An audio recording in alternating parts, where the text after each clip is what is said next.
Om Shanti. Good morning.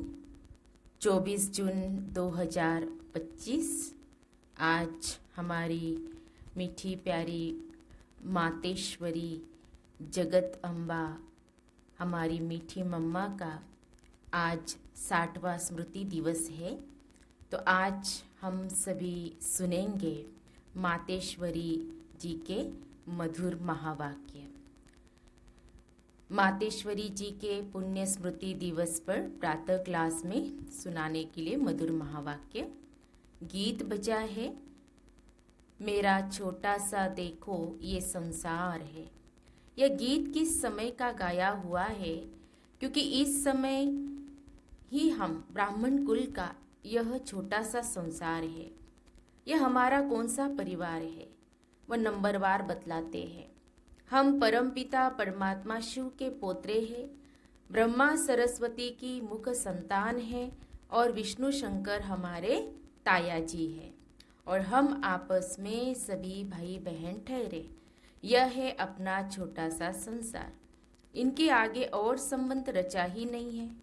इसी समय का इतना ही संबंध कहेंगे। देखो हमारा संबंध कितना बड़ी अथॉरिटी से है। हमारा ग्रैंड पप्पा है शिव। उनका नाम कितना भारी है। वो सारी मनुष्य सृष्टि का बीज रूप है। सर्व आत्माओं का कल्याणकारी होने कारण उनको कहा जाता है हर हर भोलानाथ शिव महादेव। वो सारी सृष्टि का दुख हरता सुख करता है। उस द्वारा हमें सुख शांति पवित्रता का बड़ा हक मिलता है। शांति में फिर कोई कर्म बंधन का हिसाब किताब नहीं रहता, परंतु यह दोनों वस्तु पवित्रता के आधार पर रखते हैं। जब तक पिता की परवरिश का पूर्ण वर्षा ले पिता से सर्टिफिकेट नहीं मिला है तब तक वो वर्षा मिल नहीं सकता। देखो ब्रह्मा के ऊपर कितना बड़ा काम है। मलेच्छ 5 विकारों में मैली अपवित्र आत्माओं को गुलगुल बनाते हैं। जिस अलौकिक कार्य का उजूरा फिर सत्युग का पहला नंबर श्री कृष्ण पद मिलता है। अब देखो उस पिता के साथ तुम्हारा कैसा संबंध है, तो कितना बेफिक्र और खुश होना चाहिए। अब हर एक अपनी दिल से पूछे हम उनके पूर्ण रीति हो चुके हैं। सोचना चाहिए कि जब परमात्मा बाप आया है तो उनसे हम कंप्लीट वर्षा ले लेवे। स्टूडेंट का काम है संपूर्ण पुरुषार्थ कर स्कॉलरशिप लेना, तो हम पहला नंबर लॉटरी क्यों न विन करें? वह है विजय माला में पिरोया जाना। बाकी कोई है जो 2 लड्डू पकड़कर बैठे हैं। यहाँ का भी हद का सुख लूँ और वहाँ भी वैकुंठ में कुछ न कुछ सुख ले लेंगे। ऐसे विचारवान को मध्यम और कनिष्ठ पुरुषार्थी कहेंगे, न कि सर्वोत्तम पुरुषार्थी। जब बाप देने में आनाकानी नहीं करता तो लेने वाले क्यों करते हैं? तब गुरु नानक ने कहा परमात्मा तो दाता है, समर्थ है, मगर आत्माओं को लेने की भी ताकत नहीं। कहावत है देंदा दे लेंदा थक पावे। अर्थात देने वाला देता है लेकिन लेने वाला थक जाता है। आपके दिल में आता होगा हम क्यों नहीं चाहेंगे कि हम भी यह पद पाए, परंतु देखो बाबा कितनी मेहनत करता है, फिर भी माया कितना विघ्न डालती है। क्यों? अब माया का राज्य समाप्त होने वाला है। अब माया ने सारा सार निकाल दिया है, तभी परमात्मा आता है। उसमें सब रस समाया हुआ है, उनसे सभी संबंधों की रसना मिलती है। तब ही त्वमेव माताच पिता त्वमेव आदि यह महिमा उस परमात्मा की गाई हुई है। तो बलिहारी इस समय की है जो ऐसा संबंध हुआ है। तो परमात्मा के साथ इतना संपूर्ण संबंध जोड़ना है जो 21 जन्मों के लिए सुख प्राप्त हो जाए। यह है पुरुषार्थ की सिद्धि। परंतु 21 जन्म का नाम सुन ठंडे मत पड़ जाना।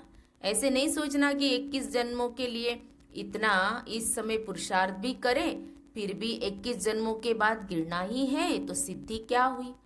परंतु ड्रामा के अंदर आत्माओं की जितनी सर्वोत्तम सिद्धि मुकर्रर है वो तो मिलेगी ना। बाप आकर के हमें संपूर्ण स्टेज पर पहुंचा देता है। परंतु हम बच्चे बाबा को भूल जाते हैं तो जरूर गिरेंगे। इसमें बाप का कोई दोष नहीं है। अब कमी हुई है, अब कमी हुई तो हम बच्चों की सत्युग त्रेता का सारा सुख इस जन्म के पुरुषार्थ पर आधार रखता है। तो क्यों न संपूर्ण पुरुषार्थ कर अपना सर्वोत्तम पार्ट बजाए, क्यों न पुरुषार्थ कर वह वर्षा लेवे। पुरुषार्थ मनुष्य सदा सुख के लिए ही करता है, सुख दुख से न्यारे होने के लिए कोई पुरुषार्थ नहीं करता। वो तो ड्रामा के अंत में परमात्मा आए, सभी आत्माओं को सजा दे, पवित्र बनाए, पाठ से मुक्त करेंगे। ये तो परमात्मा का कार्य है। वो अपने मुकर्रर समय पर आपे ही आकर बताता है। अब जब आत्माओं को फिर भी पार्ट में आना ही पड़ेगा तो क्यों न सर्वोत्तम पार्ट बजाए। मनुष्य सृष्टि को सुखदायी बनाने वाला बाप जानता है कि मनुष्य सृष्टि सुखदायी कैसे बनेगी। जब तक आत्माएं स्वच्छ नहीं बनी हैं तब तक संसार सुखदायी नहीं हो सकता है। इसीलिए वो आकर के पहले पहले आत्माओं को ही स्वच्छ बनाते हैं। अभी आत्मा को इम्प्यूरिटी, अस्वच्छता लगी है, पहले उस इम्प्यूरिटी को निकालना है। फिर आत्मा के बल से हर चीज से उनकी तमो प्रधानता बदल करके सतो प्रधानता होगी, जिसको कहेंगे कि सभी गोल्डन एजेड में आ जाते हैं। तो यह तत्व आदि सब गोल्डन एजेड स्टेज में आ जाते हैं। परंतु पहले आत्मा की स्टेज बदलती है। तो आत्माओं का बदलाने वाला अर्थात आत्माओं को प्यूरिफाइड बनाने वाला फिर ऑथोरिटी वो हो गया। तुम देखते हो ना कि अभी दुनिया बदलती जा रही है। पहले तो अपने को बदलना है। जब हम अपने को बदलेंगे तब उसके आधार से दुनिया बदलेगी। अगर अभी तक हमारे में फर्क नहीं आया है, अपने को ही नहीं बदला है, तो फिर दुनिया कैसे बदलेगी। इसीलिए अपनी जांच रोज करो। जैसे पोता मिल रखने वाले रात को अपना खाता देखते हैं ना कि आज क्या जमा हुआ, सब अपना हिसाब रखते हैं। तो यह भी अपना पोता मिल रखना है कि सारे दिन में हमारा कितना फायदा रहा, कितना नुकसान रहा। अगर नुकसान में कुछ ज़्यादा गया तो फिर दूसरे दिन के लिए फिर खबरदार रहना है। इसी तरह से अपना अटेंशन रखने से फिर हम फायदे में जाते जाते अपनी जो पोजीशन है उसको पकड़ते चलेंगे। तो ऐसी जांच रखते अपने को बदला हुआ महसूस करना चाहिए। ऐसे नहीं कि हम तो देवता बनेंगे, वो तो पीछे बनेंगे, अभी जैसे है वैसे ठीक है, नहीं। अभी से वह देवताई संस्कार बनाने हैं। अभी तक जो 5 विकारों के वश संस्कार चलते थे, अभी देखना है कि उन विकारों से हम छूटते जा रहे हैं। हमारे में जो क्रोध आदि था वह निकलता जा रहा है। लोभ या मोह आदि जो था वह सब विकारी संस्कार बदलते जा रहे हैं। अगर बदलते जा रहे हैं, छूटते जा रहे हैं, तो मानो हम बदलते जा रहे हैं। अगर नहीं छूटते हैं तो समझो कि अभी हम बदले नहीं हैं।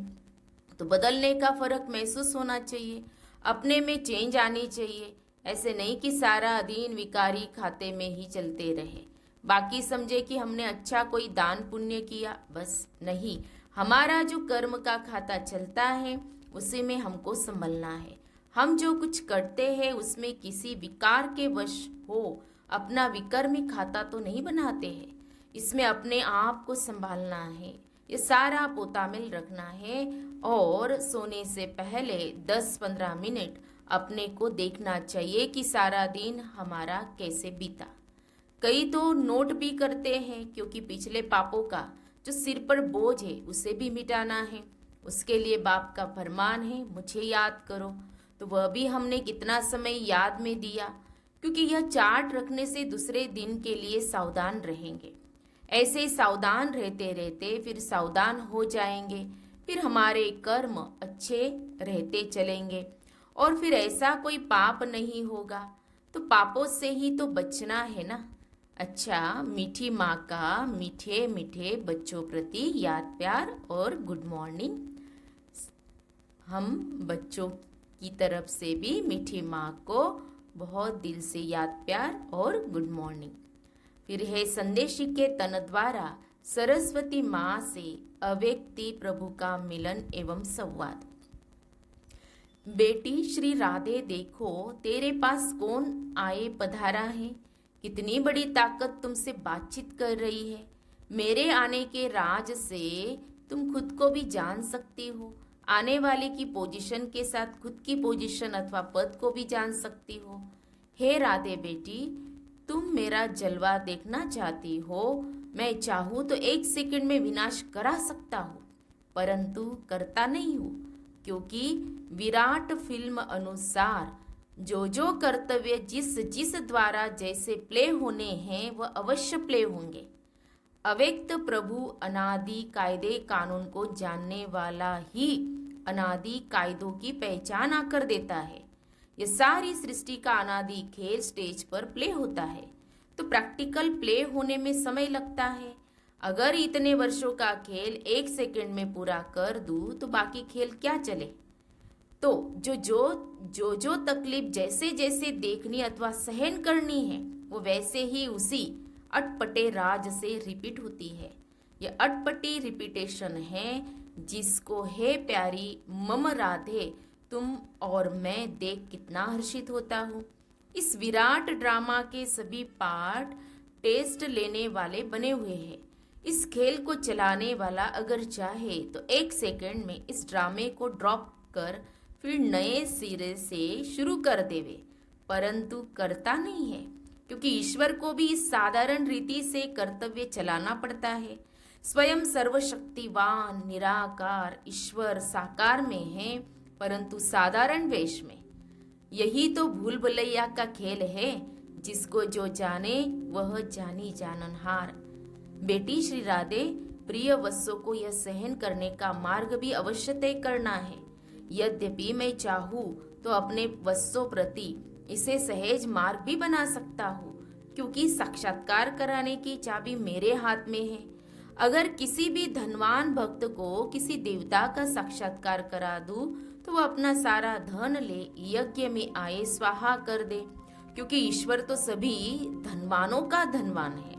लेकिन तेरा पिता चाहता है कि मैं अपने बेगर्स प्रिय वत्सों को प्रिंस और प्रिंसेस बनाऊं, इसलिए तुम यह सब सहन करने के बाद ही प्रिंस और प्रिंसेस जाए बनेंगे।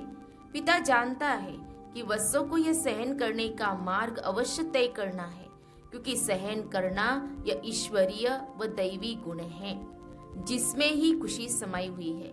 इस गुण से ईश्वरीय सुख महसूस होता है। सहन करते भी तुम कितनी मौज मनाते हो, यही गोपनीय ज्ञान है। ऐसा अनासक्त योगी ही स्थायी सुख को प्राप्त करता है। अभी तो परीक्षाओं का समय नजदीक आ पहुंचा है। हर एक वर्ष आने वाली परीक्षाओं को इन एडवांस सामने रख उस अभ्यास में चलता चले। हर एक वर्ष आने वाली परीक्षाओं को इन एडवांस सामने रख उस अभ्यास में चलता चले। भले कोई भी वस्तु को खान पान इत्यादि न मिले, परंतु खुद बेपरवाह बादशाह हो उपस्थित हो, ऐसी अपनी सुंदर अवस्था बहुत समय से लेकर धारण करनी है। अगर कोई समझता है कि उस समय आपे ही चल जाऊंगा, यह समझ बैठना अपने को धोखा देना है। इसलिए पहले से ही सावधान हो रहना है। मेरे अति प्रिय वश याद में तो बैठते हैं, परंतु अभी तक उस लाइट का तेज मेरे वतन तक नहीं पहुंचता है।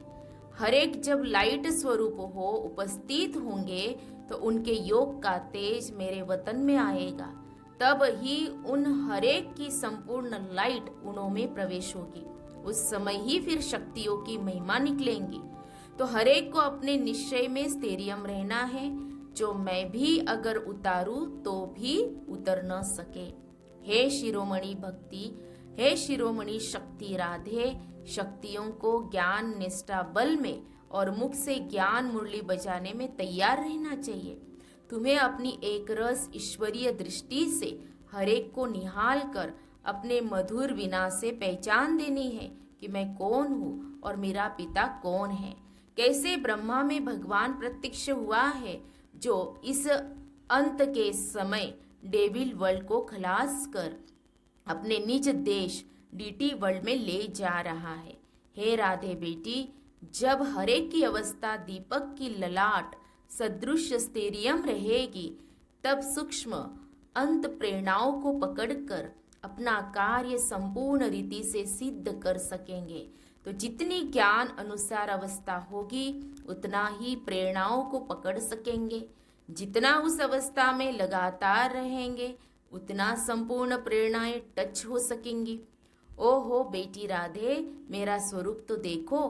क्या वस्त मेरे स्वरूप को नहीं देख सकते कि कैसे अखंड ज्योति तत्व से आकर मैं साक्षात प्रवेश हो आए बात करता हूँ। मेरे द्वारा ही यह सब साक्षात्कार होते हैं, क्योंकि मैं ही सभी का मूल समूह हूँ। देखो, प्रकृति के बीच में चमकती है ज्ञान लाइट। बस सिर्फ यह विचार करे कि आहा, जिसको सारी सृष्टि पुकार रही है वह स्वयं सर्वशक्तिवान ईश्वर यज्ञ में हम वसों के सम्मुख आए पधारा है। उसकी शीतल गोद में बैठने से हृदय शांत हो जाता है। अगर रचना को रचने वाला मिल गया तो फिर उसको छोड़ उसकी रचना में क्यों जाऊं। हाईएस्ट में हाईएस्ट अथॉरिटी, सर्व ताकत का खुद मालिक, जिससे सर्व ताकतें प्रकट हुई है, उस पहचान में आ गए तो फिर यह गोद छोड़ना असंभव हो जाएगा। जब दी क्रिएटर की पहचान आ जावे तब तो समझे कि यह कौन है। समझा शिरोमणि राधे? अच्छा, फिर वरदान है, सदा अतीन्द्रिय सुख के झूले में झूलने वाले संगम युग की सर्व अलौकिक प्राप्तियों से संपन्न भव। सदा अतीन्द्रिय सुख के झूले में झूलने वाले संगम युग की सर्व अलौकिक प्राप्तियों से संपन्न भव। जो बच्चे अलौकिक प्राप्तियों से सदा संपन्न है वो अतीन्द्रिय सुख के झूले में झूलते रहते हैं। जैसे जो लाडले बच्चे होते हैं उनको झूले में झुलाते हैं, ऐसे सर्व प्राप्ति संपन्न ब्राह्मणों का झूला अतीन्द्रिय सुख का झूला है। इसी झूले में सदा झूलते रहो, कभी भी देह अभिमान में नहीं आना। जो झूले से उतरकर धरती पर पांव रखते हैं वो मैले हो जाते हैं। ऊंचे से ऊंचे बाप के स्वच्छ बच्चे सदा अतीन्द्रिय सुख के झूले में झूलते, मिट्टी में पांव नहीं रख सकते। स्लोगन है, मैं त्यागी हूँ, इस अभिमान का त्याग ही सच्चा त्याग है। मैं त्यागी हूँ, इस अभिमान का त्याग ही सच्चा त्याग है। अब एक तो इशारे, आत्मिक स्थिति में रहने का अभ्यास करो, अंतर्मुखी बनो। जब स्वयं को अकाल मूर्त आत्मा समझेंगे तब अकाले मृत्यु से, अकाल से, सर्व समस्याओं से बच सकेंगे। मानसिक चिंताएं, मानसिक परिस्थितियों को हटाने का एक ही साधन है, अपने इस पुराने शरीर के भान को मिटाना। दे अभिमान को मिटाने से सर्व परिस्थितियां मिट जाएंगी। तो हम सब ने सुने आज मीठी मम्मा के महावाक्य। तो मम्मा की ही विशेषता सुनते हैं। कई बार हम मम्मा से पूछते थे, मम्मा आप क्या सोच रही है, कहाँ है? तब मम्मा बोलती थी, मैं यहाँ नहीं चल रही हूँ, मैं वैकुंठ की धरनी पर चल रही हूँ। कभी कभी हमें सुनाती थी कि मुझे महारानी श्री लक्ष्मी के रूप में ये अनुभव हुआ, महाराज कुमारी श्री राधा के रूप में ये अनुभव हुआ। अपने भविष्य और बाबा के महावाक्यों पर मम्मा का निश्चय 100% था। बाबा ने कहा, उन्होंने माना और वैसे चलकर दिखाया। मम्मा की हर बात शक्तिशाली होती थी, योग में, ज्ञान में, धारणा में और सेवा में। मम्मा में न किसी के प्रति आकर्षण हुआ और न किसी से नफरत हुई। मम्मा ने सबको अपना बनाया और वह सबकी बनकर रही। मम्मा की विशेष धारणा थी अंतर्मुखता। मम्मा सबके साथ होते हुए भी अपने आप में अकेले रहती थी। ऑलमाइटी बाप के साथ वार्तालाप करती रहती थी। मम्मा अमृत वेले 2 बजे उठकर अपने कमरे में कुर्सी पर बैठ एकांत में बाबा को याद करती थी। दिन में कर्म करते समय भी ज्ञान के मनन चिंतन में मगन रहती थी।